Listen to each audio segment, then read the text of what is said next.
Just joining us, welcome to the 10th Sheffield DM event. For those who joined us for part one earlier, welcome back. Big thanks to Dec, Izzy and all the other guest speakers and panellists for setting their standards so high from the get-go. I will try and maintain such a standard myself.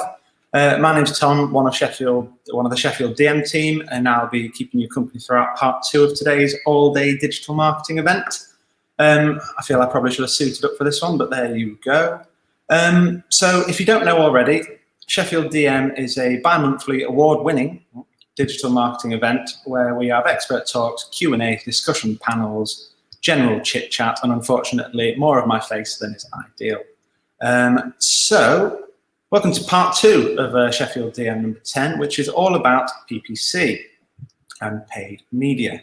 As you can see by the order of the event, after lunch we'll have part three, which will be all about digital PR. And then after another interval, we will close the event with part four, where we will be looking at personal branding within digital marketing. So this part features a triple header of expert talks covering such topics as budget management, automation, and wider PPC strategy, but I will let our speakers introduce their talks in a bit more detail. This should take us through to about midday, where we will have lunch, and then we'll be back for part three later on. For a full breakdown of the order of the day, check out sheffielddm.co.uk or find more information in the YouTube description below. Before we begin, a couple of final bits. If you have any questions for our guests or general comments anytime during these talks, please share in the comments section, and our team behind the scenes will make sure they are asked. You can also find us on Twitter at Sheffield DM and get involved there if you wish. Give us a follow, as well as our speakers. And as Dec mentioned earlier, we can't guarantee there won't be a tad of bad language in the upcoming talks, just in case anyone is watching with kids. This is, after all, live TV, sort of. Let's crack on then. I am very pleased to introduce our first PPC speaker of the day, Azeem Ahmad, host of digital marketing podcast Azeem Asks, as well as international conference speaker and industry awards judge. Hello, mate.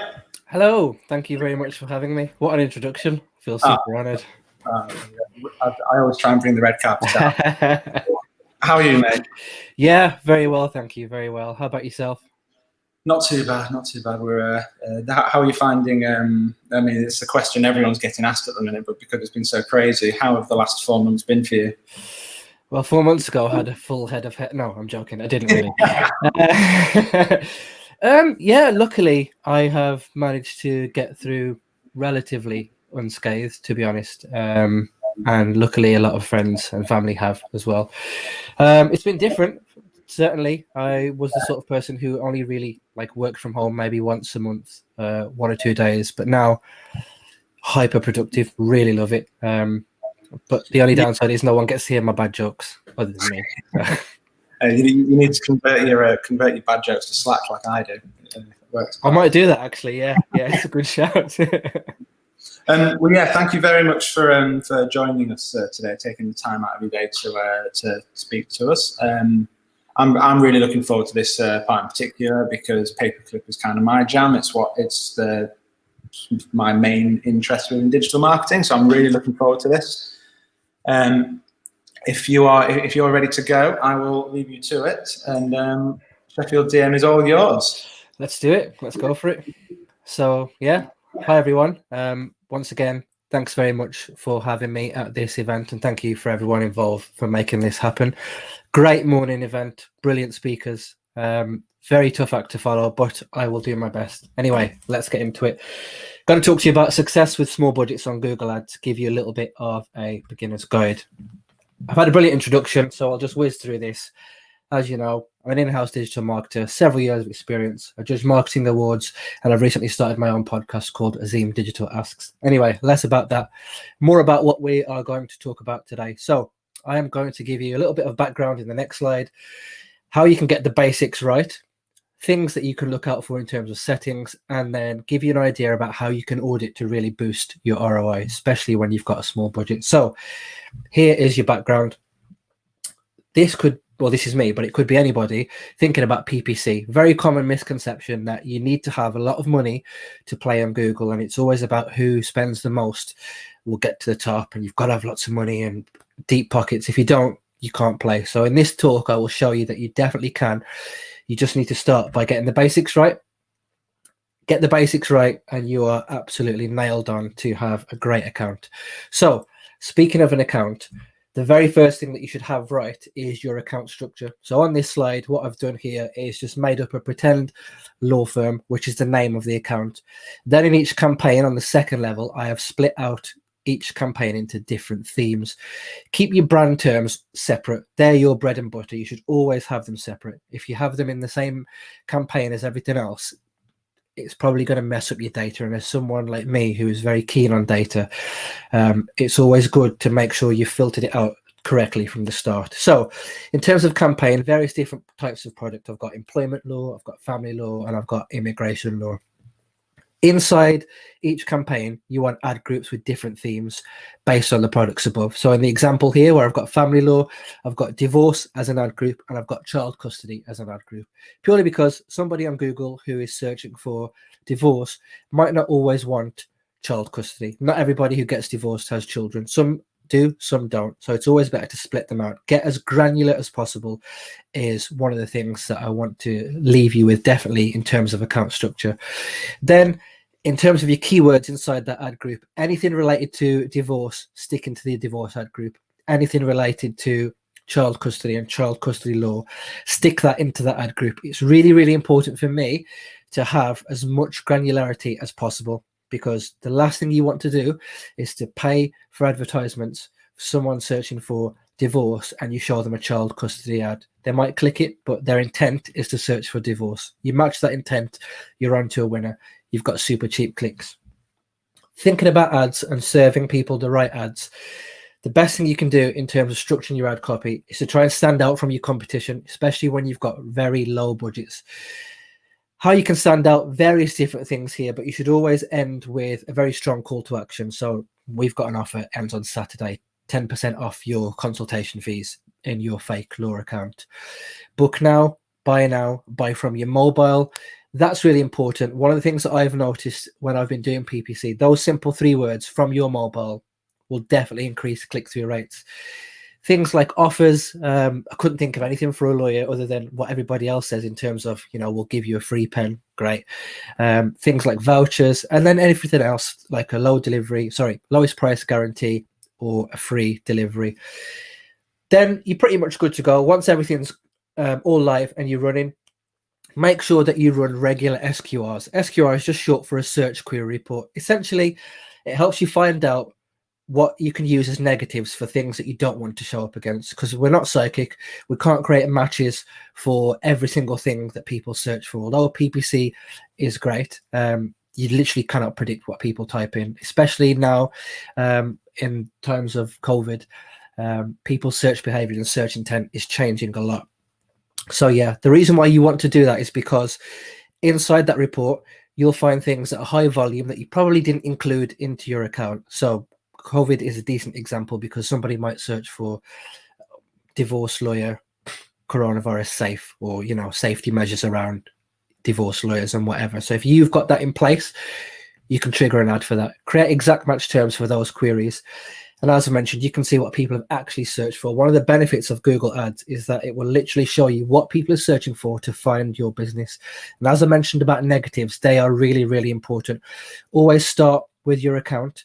Always start your account with negatives. So things like drug-related terms or sexually explicit terms, readily available lists on Google. Always start your account with those, just to make sure that you're starting on the best footing possible, and it will save you money left, right, and center. Ad extensions, super helpful as well. They will boost your CTR. Things that I would recommend you include are review extensions, literally a review of your business. If you give a great service, customers buy from other customers and it's a good trust signal. Location extensions, if you've got various locations up and down the country or in your local area, have them on. Call extensions, if you want people to call you, you can either use call extensions or you can even have call ads. And then site links are important. Always include site links. Not only do they take up a little bit more real estate on the search engine, sorry if you do SEO and you're listening, but they're super, super important to guide your users to the right place on your website. If you can save your users clicks, you are more likely to get a conversion. Once you're all good to go on that front, here is what your optimization cycle will look like. So I've described to you the very first bit where you've just included and updated your keywords, bids, and your ads. Turn everything on. Make sure you've got conversion tracking set up. So if you want people to fill in a form, make sure you've set that up. Start monitoring when people are filling it in, how they're filling it in, etc., how they've got there, what keywords they're searching. Go back, analyze your data. Is it in line with what you expected? Is it not in line with what you expected? Are you seeing terms that you didn't want to match for? Are you seeing terms that you didn't expect to match for?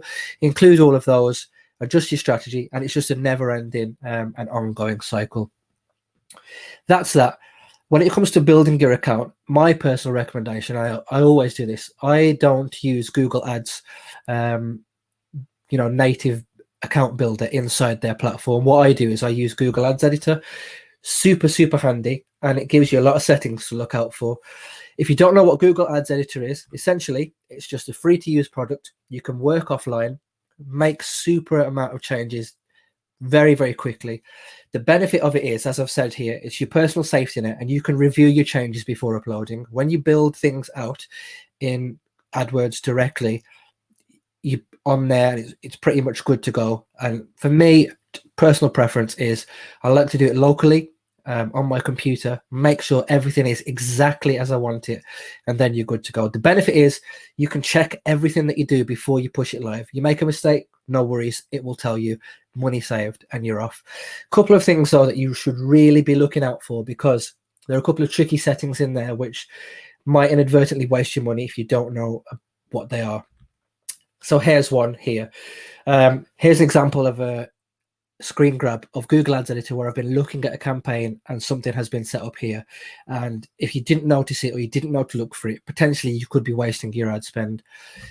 That setting is your targeting method. So you might be targeting the wrong people by default. If you're very small, or if you're a local business and you only want to target people in your immediate area, change that setting to people in your targeted locations, not people who show interest in, because there's every chance somebody might type something or some sequence of keywords from far away, trigger an advert, click it, realize that your business is too far away from them. Before you know it, you've paid for that click. It could be expensive, and that's money gone. Set that up at the beginning. That's one way to save money. Another one here, by default, you could be wasting your ad spend here, is that you might be targeting the display network by default. I'm pretty sure if I asked all of you to think of a time where you've been on a website or reading a news article and there's been like a big white or black box just full of text that looks completely out of place, generally it's probably the ad that's targeting the wrong place, essentially. So that's that. I've talked to you about how to set up an account, what to look for in Google Ads Editor, getting the basics right, getting the settings right. Now I'm going to talk to you about when your account's live and how you can audit it to really boost your ROI.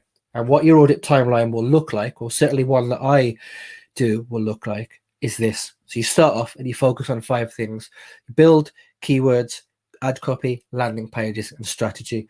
Give you a bit of a deep dive into each of those areas.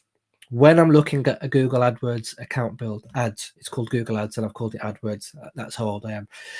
I want to be looking at these 3 things as well as others. Are my campaigns split into themes? Are they split out correctly? Is brand in its own campaign? If you're targeting competitors, why are you targeting competitors? Can you afford to? Traditionally, it's most expensive traffic. Is it all split out neatly? In terms of reporting, have you got everything labeled up? Are you targeting everything correctly? Is everything in terms of the wider build as it should be? That's that. Go a step deeper, then you look at your keywords. What are my negatives like? Am I using shared negatives across the account? Am I using negatives at the most granular level that I can? What are my quality scores like? Are they high? Are they low? What percentage of the account has a very high quality score? What percentage of the account has a very low quality score? Why are they low? What's different to the ones that are high? And then in terms of percentages, I'd be looking at the percentage of keywords, for example, that have had very few impressions in the last 4, 8, 12 weeks, or if it's a bigger account, even longer. If those aren't delivering, then get rid. Look at things that are more important. Look at areas that are going to make you money and save your ad spend, essentially. In terms of your copy and your ads, what I'd be looking at here are things like totals and types. So how many total ads do I have, and how many types of ads have I got? There's so many different types of ads you can use now on Google Ads. We could probably do a whole other presentation talking about all of the different types, but essentially a good strategy would include various different types to make sure you're covering off yourself on various fronts. Things to look for in terms of spelling and accuracy. So spelling is one that's often overlooked, but if you make a spelling mistake, it will stick out on the SERP like a sore thumb. Accuracy is if you've got something that's very time sensitive. This offer ends on Saturday, right? Have you made sure that you've stopped serving those ads on Sunday? If you show your customer that ad, you might have to honor it depending on what route they go down. But if you show something that's inaccurate, you could land yourself in very hot water. Extensions, as I mentioned in the previous slide, what extensions have you got on and what level are they? Could you be any more granular than you are already? So if you've got your account level site links, could you have something that's even more granular further down in the structure? So if I offer various types of family law, for example, could you include that in that campaign? Improve that CTR and drive that click. That's your copy and your ads. Landing pages, I think this has been talked about to death in the industry, but it is super, super important. 3 things here which are mega important and help form your quality score. What is the experience on that landing page? Is it good enough for the user? Is it giving them what they want? Is it relevant? And most importantly, is it fast? If you, worst case example, if your customer clicks an advert for family law, they land on a page for immigration law, it's not what they want. They're going to leave that page. You've paid for the click. Google are going to realize that you've got a flow of customers that are coming and leaving, and you will get done for it. Essentially, you'll get penalized. Your clicks will become more and more expensive. That's where good strategy comes in. So that's one of the things you should be looking at. And as I mentioned in your optimization cycle, continuing to do that is really, really important. In terms of your strategy, 3 things that I would look at, as well as others. Bidding, and I'll talk about bidding separately in the next few slides, but how are you bidding? Is it manual? Is it automated? Is it manual? Why are you not automating it? Automation is huge and important, as you might be the best PPCer in the world, but you might not be able to pick up on things that Google can. Equally, if you're thinking Google's picking up on things that aren't correct, for example, Google would never have known that there was a pandemic on the way, so your clicks and your traffic and your costs might have been all over the place. That's the case for temporary manual bidding. Look at that, understand why. What are your click costs like? Are they too high? Are they too low? What's your impression share like? Conversions, are you getting conversions in? Are they coming in at the right cost per conversion that you expected? Are you paying the right amount for your clicks? As I mentioned, are you paying the right amount for your customers? Most importantly, remarketing. Do you have that in place? In an ideal world, we'd want our customer to click our ad and convert on the first time and then off. But it doesn't always happen like that. Customers need a couple of visits to get convinced. So remarketing is a great shout. You can serve different ads based on the customer's experience on site and different messaging to try and really get them back. Example in this family law one, I'm really putting myself on the spot now. So if I said, somebody's got an advert for family law from Azeem's law firm, they click on it, they don't fill in their contact form to come and visit my fake law firm, but they bounce off. I would think up an ad and I would say something like 95% of Azeem's law firm customers have a winning case, and I would show them that advert. Right, that is trust and proof inside an advert, and they would come back immediately, click, convert, happy days. There's a good example of why remarketing is really, really super useful. In terms of bidding and tips to really improve your ROI, 2 things here that I would always recommend, especially when you've got a low amount of budget. I would ask either of these questions. So the first one is, do you want maximum conversions that's within your budget? If you've got a small budget, you want as many conversions as you get. I would recommend that you opt for TCPA, target cost per acquisition. Essentially, you're letting Google do the heavy lifting. You're putting your trust into Google and saying, right, maximum conversions, here's my budget, off you go, please deliver as many as you can. Great. But if you want maximum conversions while you're retaining cost control, so control over your cost per click, then you use for enhanced CPC or eCPC. You'll keep some control over your click cost, but essentially what you're telling Google is, I want as many conversions as I get, but I want to keep some kind of ceiling in terms of my click cost. I don't really want to be paying 1, 2, 10, 20, whatever, how many pounds for a click. I want to keep it under this. That's useful. In line with search impression share, I would recommend that, because you get an idea of your ceiling versus what you're getting in terms of what the market is. So if you've got a very low ceiling and a low impression share, you're probably not paying enough to play in the same space as your competitors. That is that. 20 minutes is not a lot of time to talk about how you can question and audit PPC accounts. So I'm working on something at the moment. I promised this a while ago. I'm still working on it. I'm really hard on myself. I'm not ready to release it yet. On my website, I will be releasing it soon. There's a link to my website. That is pretty much it from me. These are my contact details on the screen there. If you want to get in touch, predominantly I'm on Twitter at Azeem Digital. There's my website. If you want to send me an email, it's just hello@iamazeemdigital.com. Equally, if you want to be a guest on the podcast, drop me a line. Let's chat. But I really hope that you've took some value from this, and I'm happy to answer any questions. Thank you very much. I was muted then.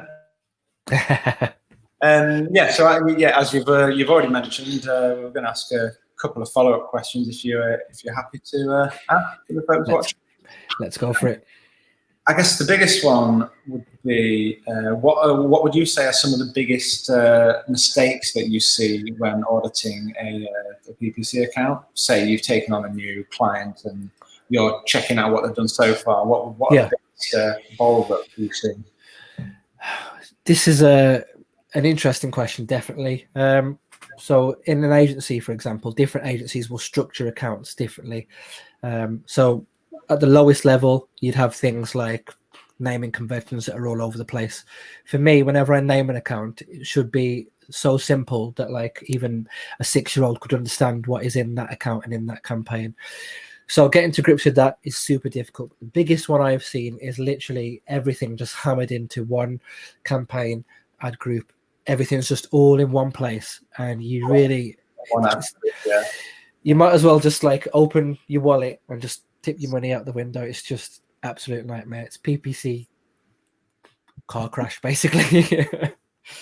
It's sometimes it can be quite tricky to explain why that if you put 2 keywords in a different place, they will perform differently. That's when you need to think about the fact, well, those are going to have a different ad, which might be completely different and might be more relevant. And how about match types? Do you see much match type tomfoolery going on?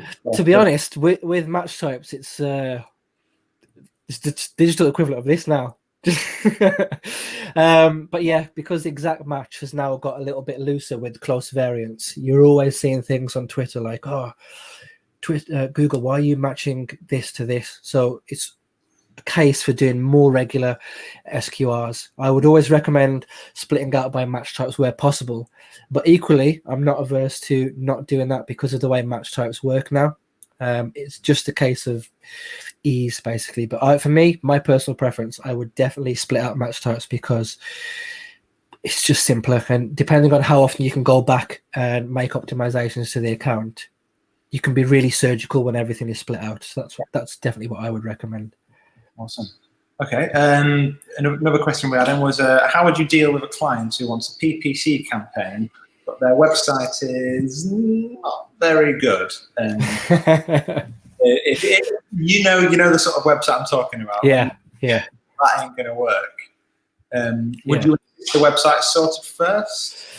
Yeah, absolutely. So Google's got a tool, and the name escapes me. So in this scenario, I imagine the client has, let's say, for example, you're selling a product that costs £50.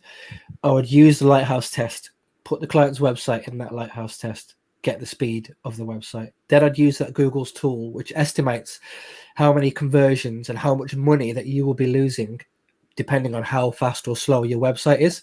Okay. Put that page speed into there and the cost of your product. I've not used it in a while, but essentially what it says is you are leaving X amount of money on the table because your website is so slow. So I'd assume in this example that the person has spoken to the client and said, look, your website's not great. It really needs some improvements. If they're still pushing back, just say, right, we've seen from your historic data or if you're not taking the client on, you could just say, we assume that your sales are X, Y, and Z. If you could improve your page speed or your whole website experience by X, Y, and Z, you can make X amount of money. So if they're not listening to technical feedback or it's not understood, I would say, look, this is the amount of money that you are potentially leaving on the table. We are confident in our abilities as an agency to deliver you customers and revenue, but we could deliver you even more. And then once that works, because it definitely will, just add another 15% onto your fees. Yeah. Well, it's like having an amazing TV advertising campaign, but a store that's got like loads of mess and isn't right, and staff aren't there, and all that stuff. Okay. Yeah. Cool. So, other question we've had through is: would you recommend using smart campaigns? People are pushing them quite hard, especially for new and smaller advertising. Presumably, that's smart bidding strategies and things like that. Yeah. And things like smart display, I would assume as well. So, in this instance, the short answer would be no, not for me. Because as the person who's asked the question has said, that agencies and freelancers are not keen. But again, if Google just aren't listening, or if you're really keen on, improving your optimization score in the account, which is something that you should not prioritize immediately, I would probably do a very, very small test campaign. Set it up and let it run against one of your additional ones. And then the chances are, if you're running your additional one really well and you're confident in your abilities, it will outperform the smart campaign. And then say, look, we've tested it, then it's not working. We understand that Google is big and almighty, deals with several different signals and everything else, but I have seen that across the industry, across the verticals, this is just not working for people. So my campaign has outperformed yours. And then what will happen is I'll put money on it. The Google account manager will go quiet. And then 2 weeks later, you'll get a different account manager who'll just recommend the same thing again. Okay, awesome.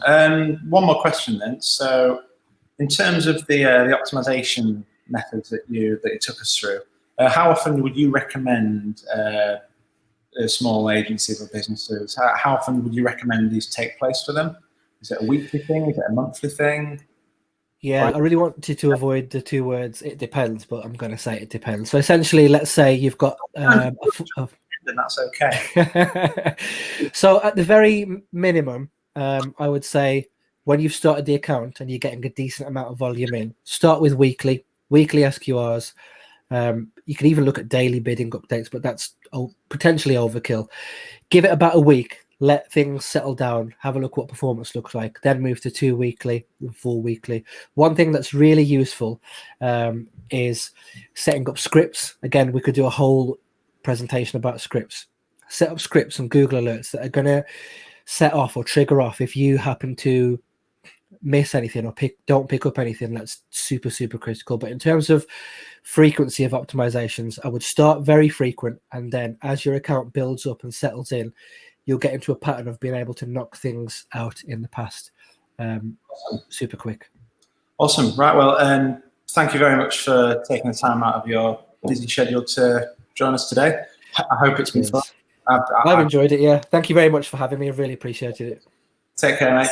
Cheers. Bye. Right then, time to move on to the second talk of Sheffield DM Part 2. Next, we are very lucky to be joined by Arianne Donoghue, an experienced paid media professional working at Tempest in Leeds, who was also, and I'm sure she won't mind me mentioning this, UK Search Personality of the Year 2019. And that is a fabulous background as well. Yeah, I'd like to think they're beaming knowledge directly into my brain to make me smarter. Or in this case, good vibes and confidence and feeling powerful. But yes, thank you very much for that lovely introduction. It's funny you say that, because I was actually going to introduce myself to people by saying they may know me as the person who cried at the UK Search Awards, proper ugly crying in front of 1,000 people. It was spectacular. Caught perfectly there by the photographer, so thank you for that. No, that's brilliant. And so yeah, well, how's usual question? How's it been for you this last few crazy months? It's been a journey. I set up my own business late January, early Feb. And of course, it's tricky setting up your own business at the best of times, never mind when something like this then hits. So we went through a period, I say we, it's just me, but we makes me sound bigger and grander than my tiny one-person company actually is. But we went through a stage, March, April, finding things quite tough, but things are starting to pick up, and clients who have never done advertising before are looking to explore what that could look like for them. So yeah, things are starting to pick up, pipeline's looking good, and I'm hoping that things continue to grow. Good, brilliant. Well, if you're happy, I will leave Sheffield DM in your very capable hands. Thank you very much, Tom. Thank you. Thank you. So yeah, excellent introduction there from Tom. And yes, as I was saying, you may know me as the person who ugly cried at the UK Search Awards in November after being fortunate enough to win UK Search Personality of the Year. You may also know me from my beautiful collage of terribleness, which I have shared usually as one of my About Me slides in most decks recently, because it's really hard for someone to actually take a good picture of me while I'm speaking. The pictures that people take are almost universally terrible. So if I pull any spectacular faces while giving this talk today, please, please, please screenshot them, tweet them at me, and your photo could also make it onto my beautiful collage of terribleness for next time. But my talk today is about PPC and strategy. I couldn't fit my full title on the slide, so I went with something slightly more clickbaity, Evolve or Perish, with the full title being Why Your PPC Skills Make You Perfect for What's Coming Next. And if there's two words that we've heard probably too much during the last few months, it's unprecedented change. But the reality is unprecedented change is coming. We don't know exactly when, but I believe our industry is set to change in a way that most of us are completely unprepared for. So I wanted to start the talk off with a question. What do all of you watching, or particularly the PPCers and maybe even some of the SEOs, have in common with the following? Big cats, sloths, chimpanzees, orangutans, gorillas, pandas, rhinos, elephants. Not what we may have in common with just one or two of them, because I have to say there are one or two that kind of sing quite closely to my heart, the sloth in particular. I could get behind the sloth life. But collectively, there is something that we have in common with all of these animals. And the thing we have in common with them is that they're all endangered on various degrees of the scale, ranging from quite critically endangered to a bit endangered. They are all at risk of disappearing. And the reason they're at risk of disappearing is because their habitat is disappearing. And this is happening for a number of reasons. We could add things like polar bears to the list and talk about the impact of climate change. But the reality is, and what these animals show, is that you can't survive when the environment around you begins to shrink and ultimately disappear, particularly when you depend on that environment for your very survival. And I believe, slightly, hyperbole being used here, but I believe that the average PPCer may also soon become an endangered species, because there are so many factors that drive the environment that we live in and the habitat that we need to thrive in that are changing. This change is already happening, but I believe it's only going to accelerate over the next couple of years. So let's dig into a couple of these factors. Number one is privacy. Privacy and the use of data is changing everything.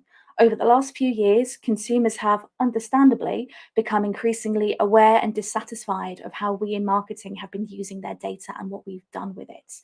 There are huge changes coming, whether it's the impact of the new iOS 14 when that comes out in September. There's the e-privacy regulation. There are so many things that are happening that could fundamentally be the end of cookies and the end of tracking as we know it. Without cookies and tracking, what's the USP for our industry? How do we justify our existence when the very thing that has made paid great is the ability to track the value of every pound spent? The second issue is that of automation. So Azeem just alluded to this in his talk as to how much automation is now playing a part in our campaigns. As much as I still love a good Excel sheet, it's not all about Excel sheets and manual optimization anymore. Google is getting better at writing ads. Smart campaigns require basically no input from you other than a website and a CPA. And this is going to keep accelerating as Google push it forward. They're KPIing almost all of their agency partners on using certain amounts of Google products, most of which feature heavily automation. And they're also KPIing these partners on hitting things like the Google Opta score. So fixing their focus on Google's recommendations rather than what we know and believe to be best practice. And sticking with the theme of agencies for a minute, in-housing is increasingly a challenge for more and more agencies as well. As companies look to bring that in-house, particularly things like paid media, there's a real risk for agencies losing those clients that historically they've worked with. And that goes hand in hand with the issue of profitability and margin. So with a focus on paid, for example, it's very different to SEO, where the money you get given for managing a client's SEO, that's all money that goes to paying your staff and money in terms of billable hours that you invest in that client. With paid media, of course, the vast majority of what a client gives you goes straight to the search engines or the media partners, leaving you with what's an actually ever decreasing amount of money to fund your staff and your business operations. And for the last few years, we've seen very much a race to the bottom in terms of fees.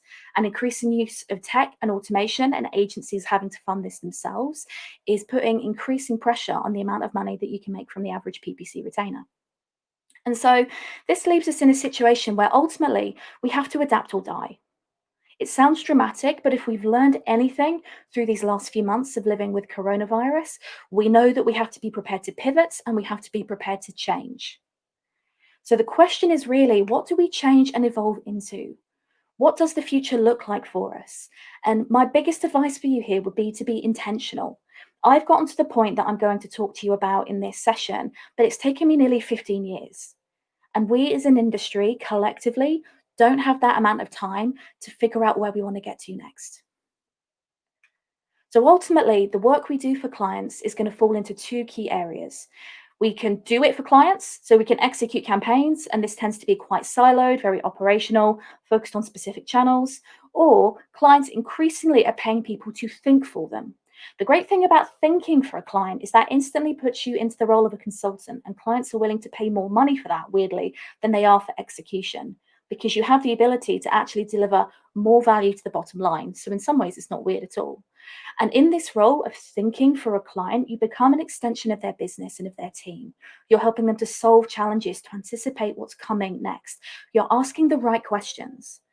And I can't emphasize this point about asking the right questions enough. There's an amazing quote by Grace Hopper, who says that, computers are great at finding answers to things, but no computer ever asked a new question. Computers can ask the questions we program them to ask, but they can't look outside the scope of what they already know. And that is where we as humans and our creativity and our imagination and our curiosity can really come into its own. And that's also where strategy comes in, with this focus on thinking and asking the right questions. So let's set the scene here. I've worked, as some of you may know, in a lot of agencies, some of which are on this call, actually, at some point today. And I often see people with jobs that have the word strategist in the title, whether it's a PPC strategist, an SEO strategist, a digital strategist.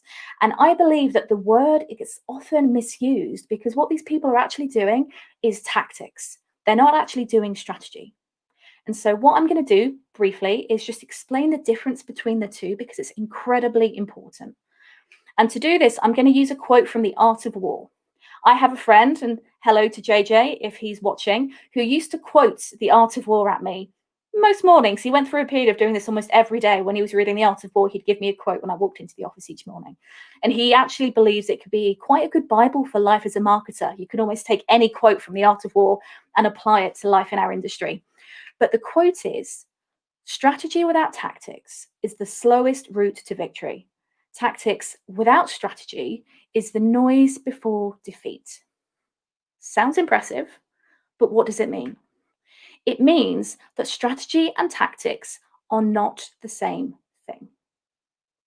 To borrow from my friend JJ again, one thing he said to me that stuck with me is tactics are how you win the battle.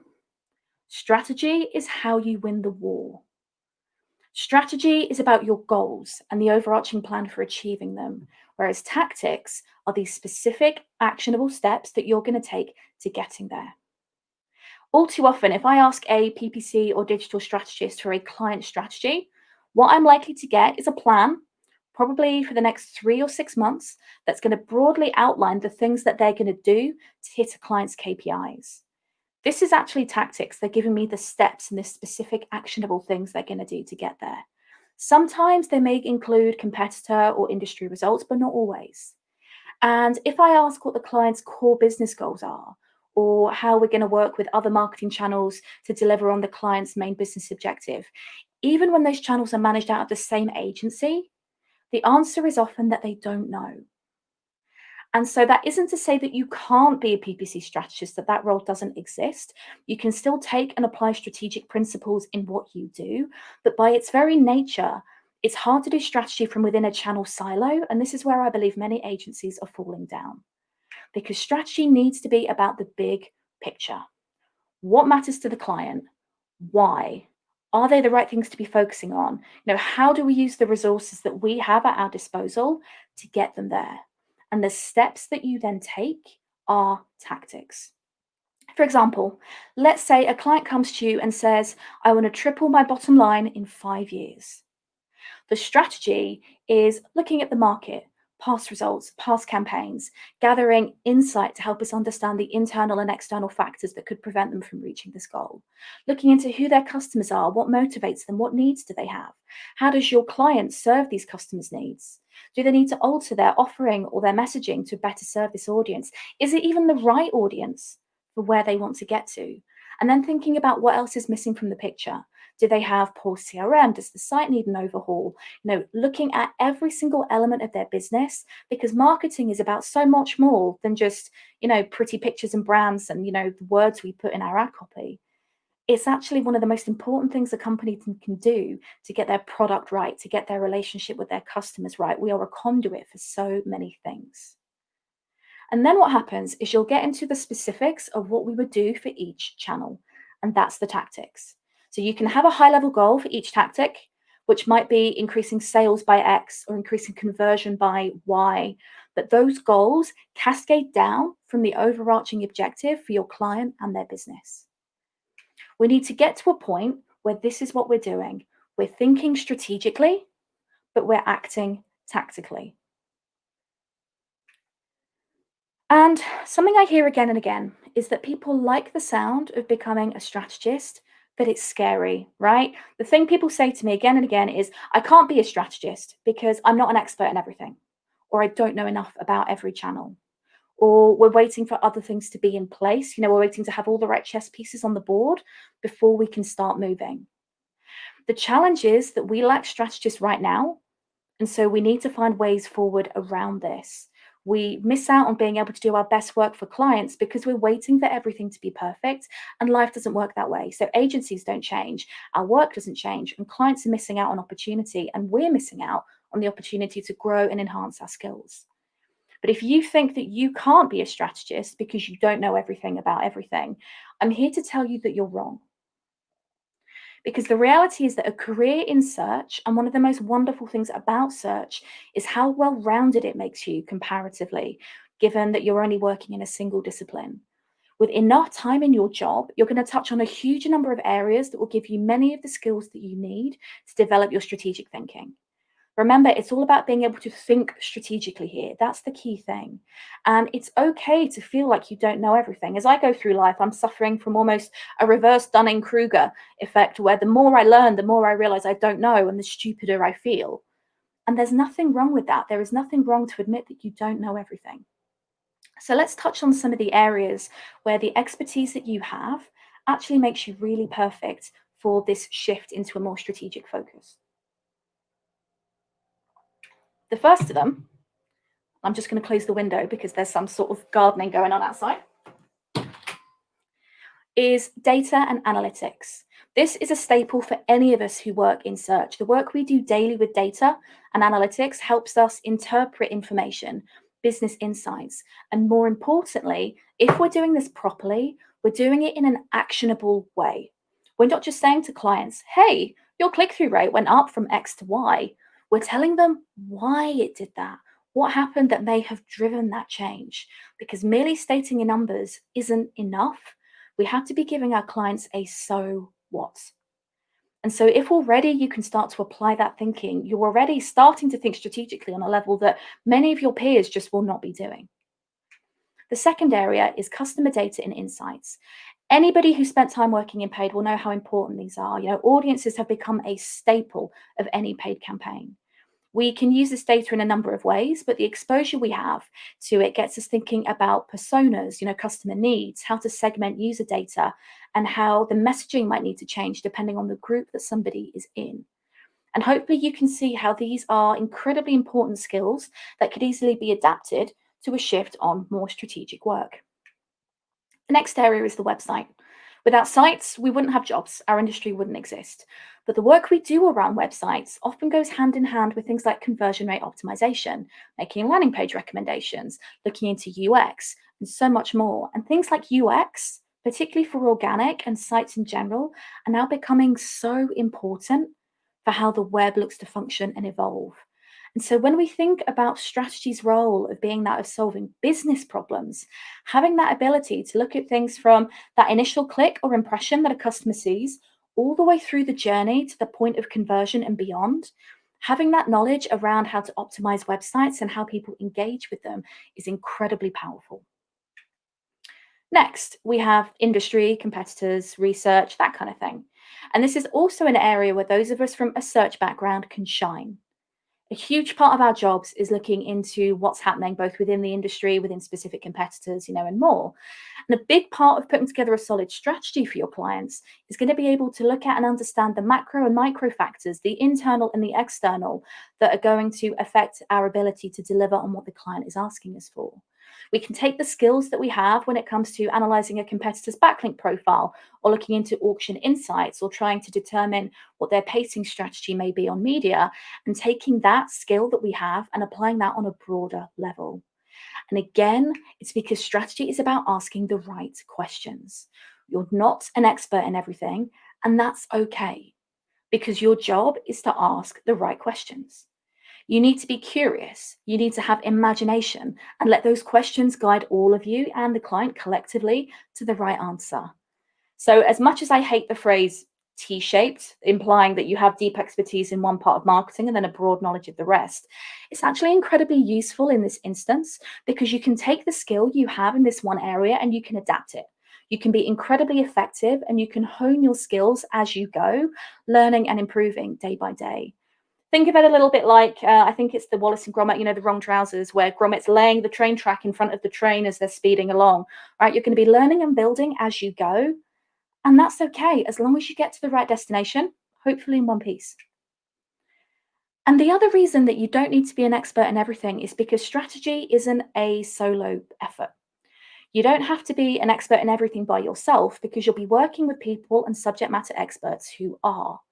Your role is about shaping the conversation and channeling everybody down the road to coming up with a plan that's going to be strategic rather than tactical. Taking all the ideas and taking the client's overarching objective and saying, right, once we've figured out the broad plan for how we're going to get there, how do we use each of our channels to then deliver on these objectives? And it's also really important that you don't do this on your own, because diversity of thought and approach leads to better results in every walk of business, but particularly for something like this.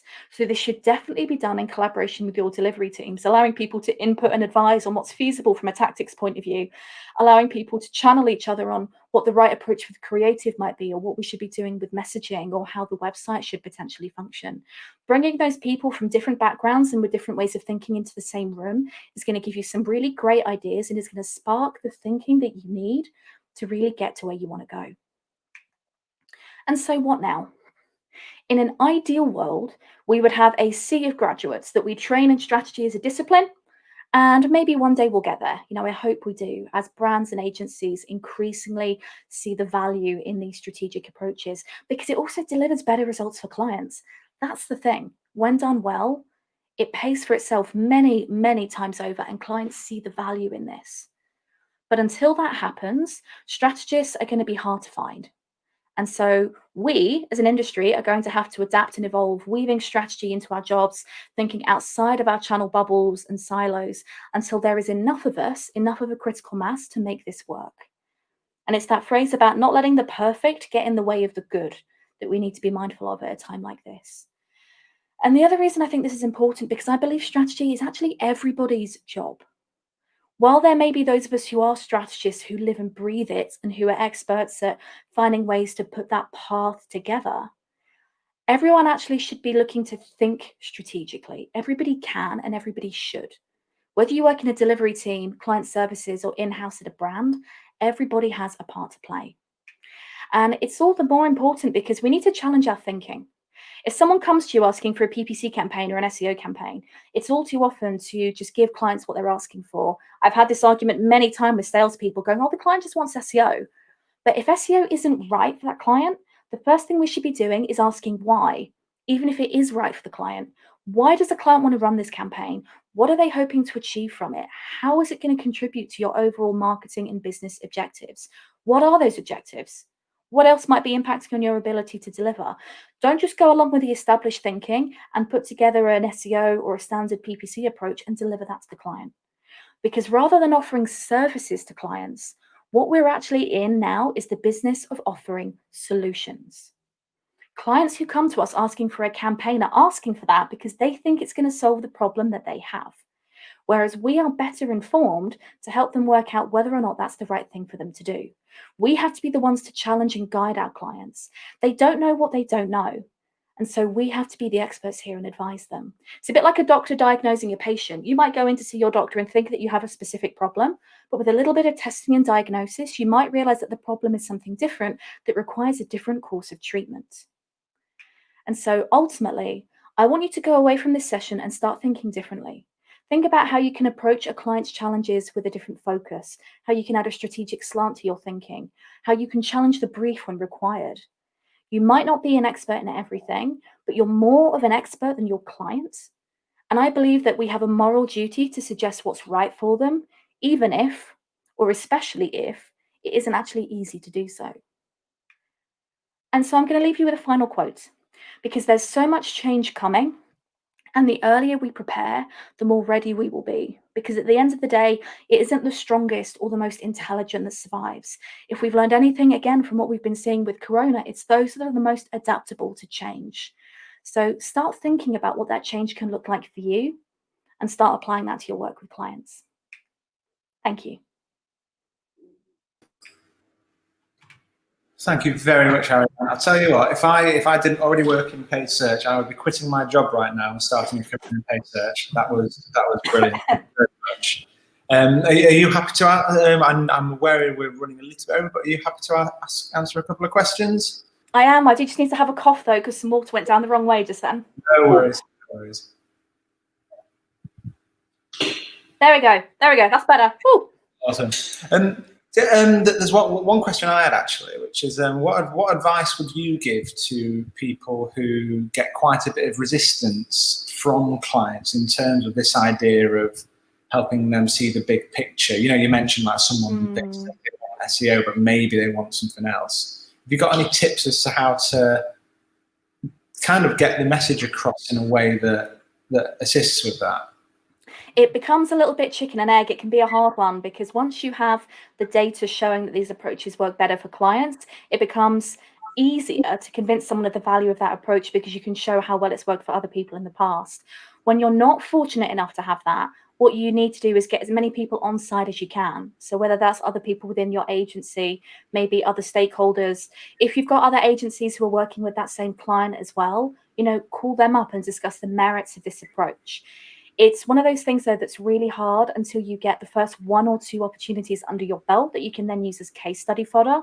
Unfortunately, there's no easy answer, but that tends to be the way to go. It's the power of collaboration and not being the only person trying to push for this, because that is an incredibly lonely place to be. And then once you do have that data, using that to justify the success of this approach to your clients. Awesome. Great. Well, thank you so much for joining us today and sharing your knowledge and experience. No worries. Thank you for having me. I think that will have helped a lot of people, myself included. So I hope you have a great rest of the day. Thank you very much. No worries. Looking to joining and watching the rest of the day. Cheers, guys. Yes. Right, and that brings us to our third and final talk of this part. For this, we are lucky to be joined by Sarah Barker, who is Head of Biddable Media at Stickyeyes. Hi, Sarah. Hello. How are you doing? I'm doing very good, thank you. Good. How's the crazy last 4 months been for you? I've been asking everyone, so. Yeah, no, it's been interesting to hear other people's answers, to be honest. I think for me, and for the wider agency probably now, it's got to a point where we're kind of at that new normal, where I think there was that initial kind of shock factor when March hit and we didn't really know what to do. A lot of clients kind of started to be a bit more reserved with budget.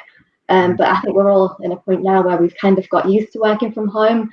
We've had loads of new starters, even in a kind of working from home environment, and had to integrate them into the team virtually and that type of thing. So I think we're all becoming kind of experts at the working from home and that type of thing at the moment. So it's all good, really. Good. Yeah, working from home is an interesting one because it is something that in our industry especially, everyone can kind of do. And sometimes it makes me wonder why agencies don't all have a sort of flexible policy where some days you work from home and some days you go in the office. But yeah, it's been an interesting year so far. But yeah, if you're all ready to go, I will. The floor is yours. Thank you for joining us and doing the talk for us. Perfect. Thanks so much. Cheers. So, just to tell everyone a little bit about me, a quick introduction.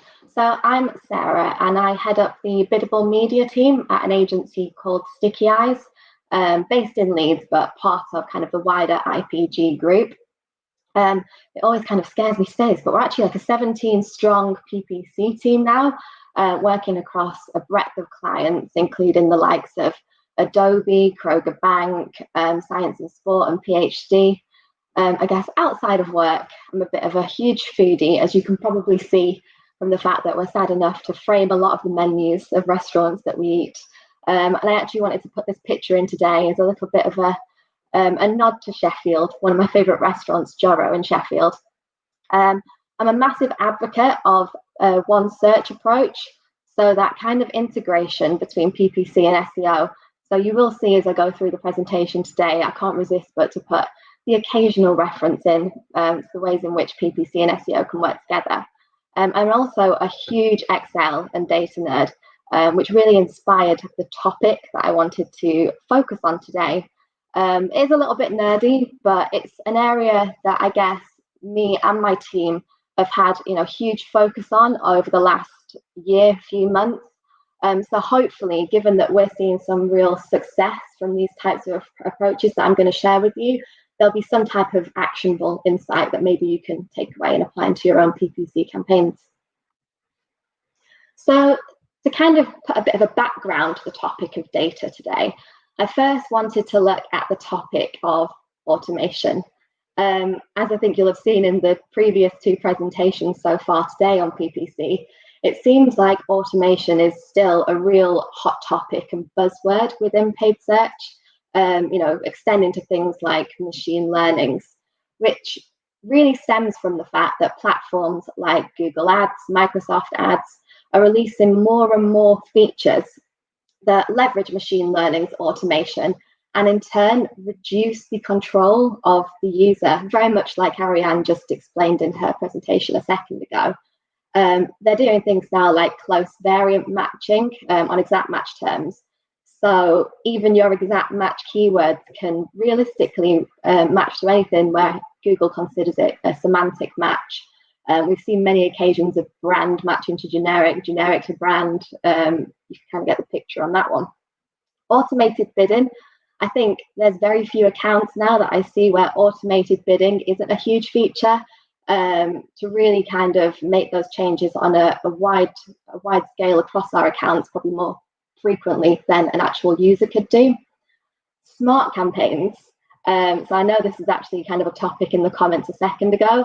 As a lot of you will probably know, Google is kind of rolling out smart shopping, smart display, which doesn't require too much input from the user at all. Google kind of just takes the information it has and kind of runs with it.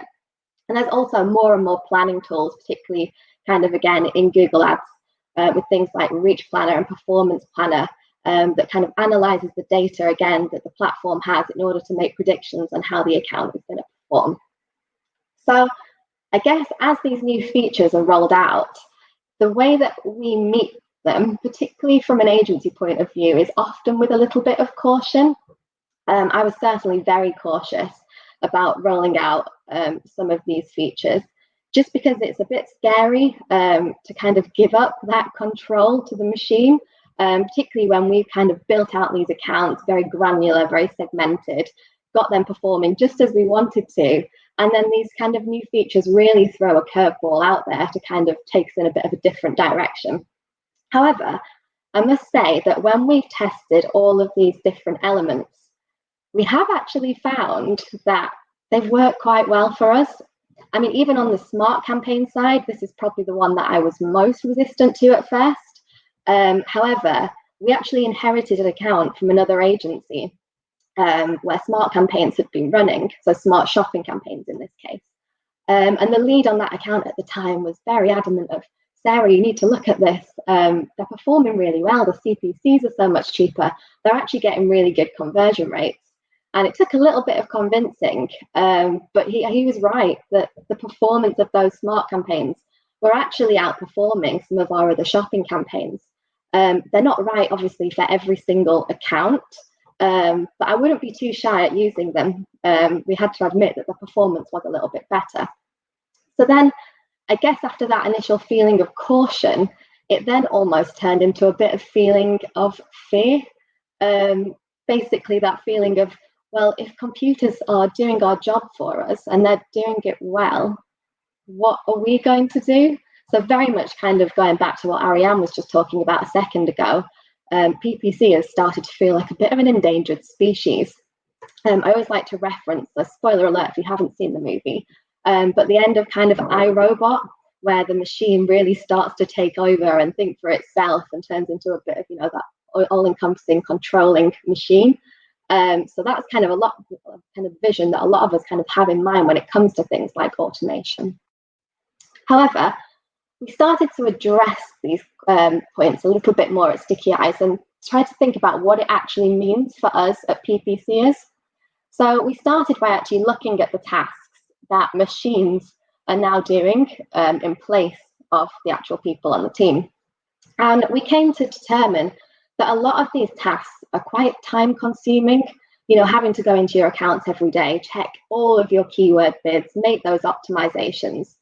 With the planning tools, for example, I remember the time that when I wanted to do a forecast, I'd have to download 10 different variations of Excel spreadsheet, you know, put the data together in order to kind of make some recommendations on what budget and revenue should look like moving forwards.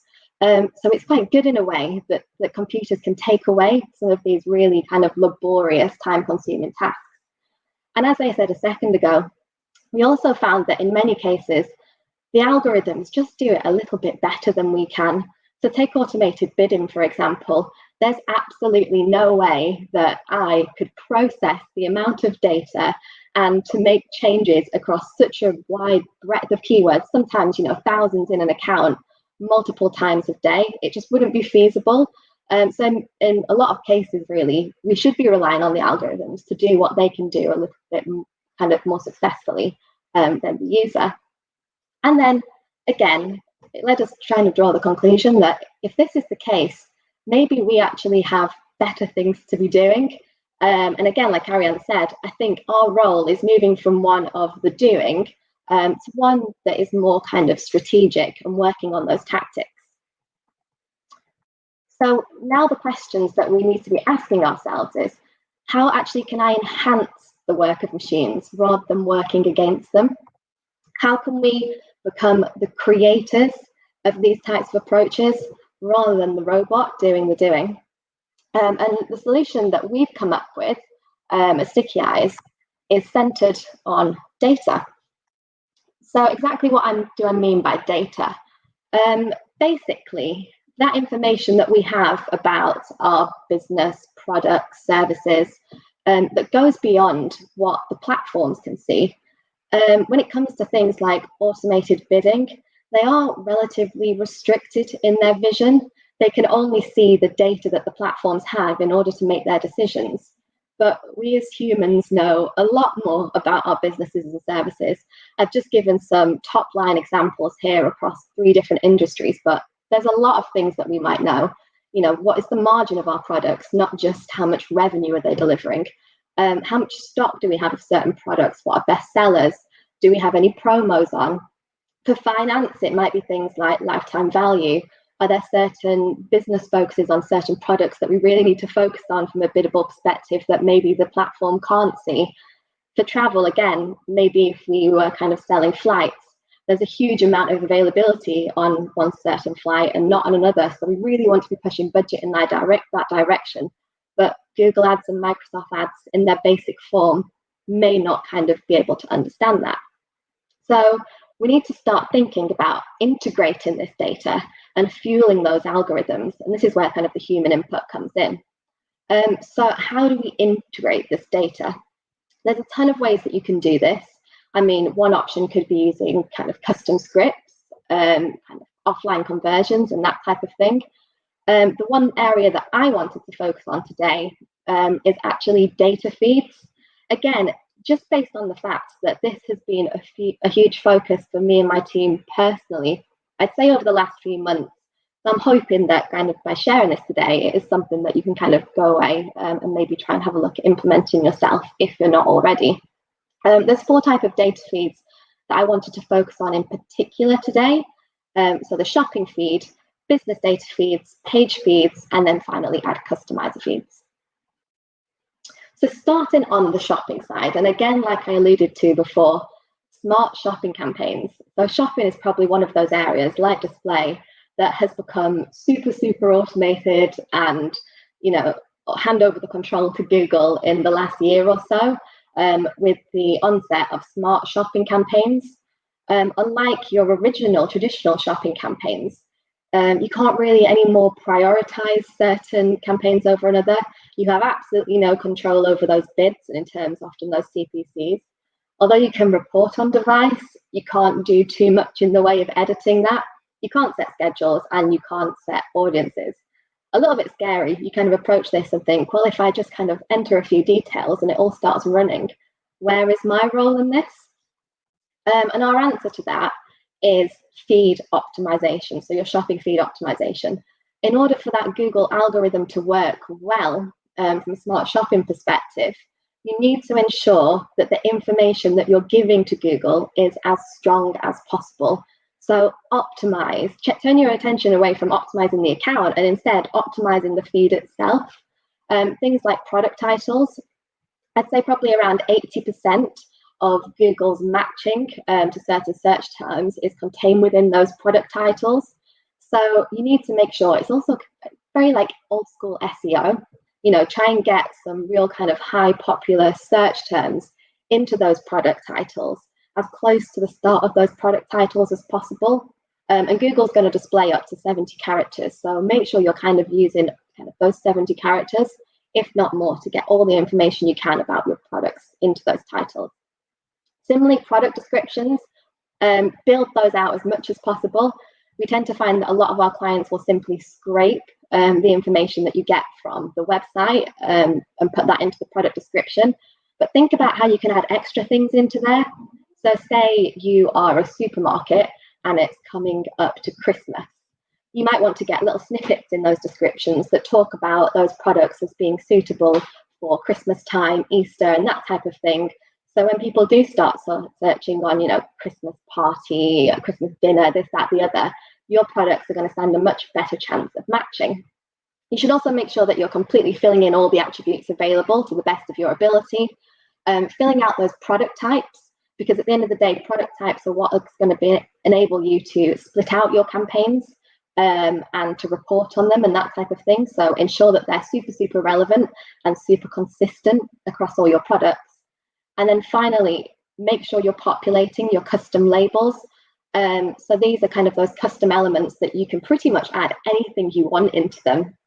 And as you'll see in this pure example here that I did for this Adidas trainer, you've got kind of the long title containing, material, sizes, colors, everything that you could need to really know about the shoe.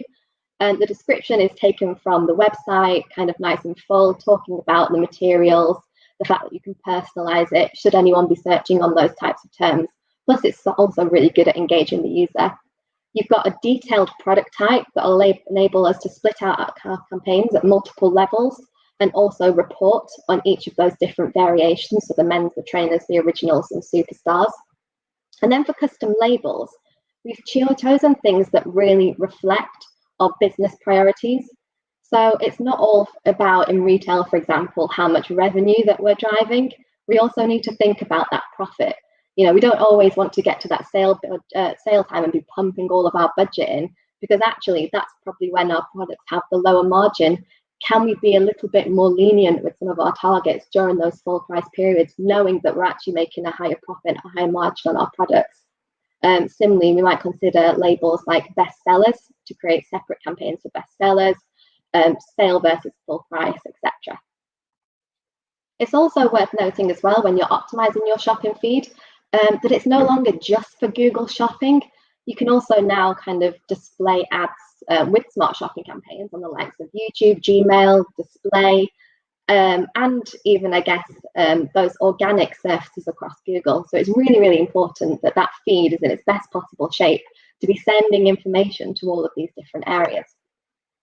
And just to kind of show you that we are actually seeing success from smart shopping and these feed optimizations, on one of actually our largest retail accounts, we completely changed up the way we were working, switched to smart shopping, but we did a lot, pretty much an entire overhaul of their shopping feed beforehand. And as a result of that, we saw a 55% increase in shopping conversion rate, 60% increase in revenue, and an 85% increase on return on investment compared to before we actually changed that new strategy. So that's the shopping side of things. Next, I wanted to look at kind of that business data element, and it kind of happens against the backdrop of automated bidding. Like I mentioned earlier, they're great in the fact that they can make real-time changes, they utilize machine learnings, they're much faster and at times more adequate than the human can be, but they are quite limited in the data. As I mentioned before, you're really going to be kind of optimizing towards impression share, clicks, conversions, return on investment, CPA, that type of thing, which may not completely reflect what are our main priorities and business goals. So this is why we should be using business data feeds and elements like, so this is a screenshot of Search Ads 360 and the business data section, which can be kind of supplemented with a feed. Here I've given a bit of an example of a sports gambling client. So this client, they could optimize towards the pure conversions that they were seeing in the platform. However, if they want to stay a little bit more ahead, how about the fact they could optimize towards how each sport was doing as a whole for them as a business, rather than just kind of waiting on keyword performance and optimizing towards those? So in this data table, you've got first-time deposits from a business point of view against each of the different sports. And then all of these different IDs will be associated to, clusters of campaigns or keywords. And from there, we can create our own rules, as opposed to just relying on Google's automated bidding to say, well, if I notice first-time deposits as a business hit this level, push my bids or my budgets for all of these campaigns or keywords by X amount. Similarly, it might be that lifetime value is very, very important to us from a business perspective. So again, here we can kind of integrate that data into our business data feed and optimize bids based on lifetime value as opposed to purely just volume or CPA. And I wanted to give a few more examples. It's not all about kind of the gambling industry. This would be an example for an insurance company offering kind of pet insurance. It might be that we have different keywords relating to different breeds. But ultimately, for an insurance company, they'll find that different breed insurance will have different profitability. For example, pug or French bulldog might be quite low, given that those kind of animals tend to have a lot of breathing problems. So it might be that we don't actually want to push those areas, even though we're seeing, really good conversions and really good CPA. So by supplementing our optimizations with this type of business data, we can make much smarter decisions. And if you're at a loss for what business data to actually integrate, there's one that absolutely everyone could do. So I told you I wouldn't be able to go through a presentation without mentioning SEO. But you could use that business data table within SEO, within Search Ads 360 to integrate your organic rankings per keyword and then make decisions about where you should be bidding based on how visible you are from an organic perspective. Next, on to the page feed element. So when I'm talking about page feeds, I'm actually talking about dynamic search ads. So for anyone who hasn't kind of seen dynamic search ads before, these are kind of almost like the smart campaign for search, where Google will essentially pick what keywords or search terms it wants to match to, and actually dynamically create the headlines as well. There's different ways that you can actually target these campaigns. You could do it on kind of a top line category level, so not even looking at your website, just picking certain categories that you want to target relevant search terms for. This is often quite a broad approach, but you will get a lot of volume doing it that way. The second option is just to put in your website and allow Google to target any search terms that it deems relevant to anything on your website. Or you could use a page feed. And a page feed is where you select only certain URLs within your website that you're going to allow the Google algorithm to target.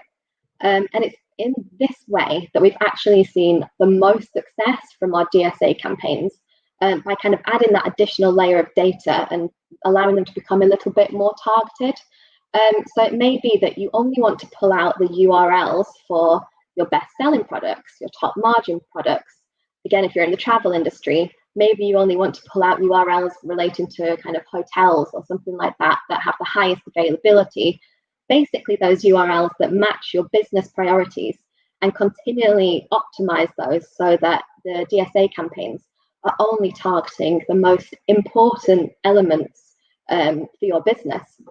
Plus, if you've already optimized your shopping feed, great. If you've got custom labels in there that kind of mark out your high priority products, use those URLs for your DSA page feed. Similarly, if you kind of optimized your business data, going back to that gambling example, if we knew esports was really what was driving the volume, look back at all of the keywords, the URLs that are associated with that label, and again, use that as your page feed.